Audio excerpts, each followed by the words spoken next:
star for all seasons na si Vilma Santos super proud mommy na ibinahagi at ipinagmalaki sa publiko ang video ng pagkanta ng kanyang bunsong anak na si Ryan Christian Recto.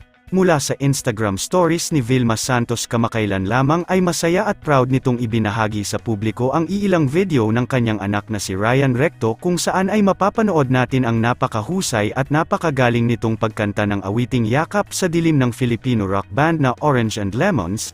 Sa mga video na naibahagi ay makikita din natin na masayang nagbabanding at nagkakatuwaan silang buong pamilya sa labas ng kanilang bahay sa tabi ng swimming pool kung saan ay nagkaroon sila ng konting inuman at napagkatuwa ang magkaraoke.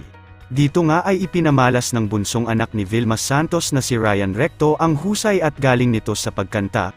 Super proud mommy naman si Vilma Santos kung saan ay makikita din natin sa video na masaya niya pa itong sinasabayan habang pasway-sway pa ito. Hindi nga ito ang unang beses na ipinakita ni Ryan Recto ang kanyang talento sa publiko. Matatandaan na nito lamang nakaraang birthday ng kanyang amang si Ralph Recto ay nagpakitang gilas din ito sa galing sa larangan ng pagkanta. Narito panuurin natin ang buong video na iyan ng mahusay na pagkanta ni Ryan Recto na buong pusong ipinagmamalaki ng kanyang mommy Vilma Santos.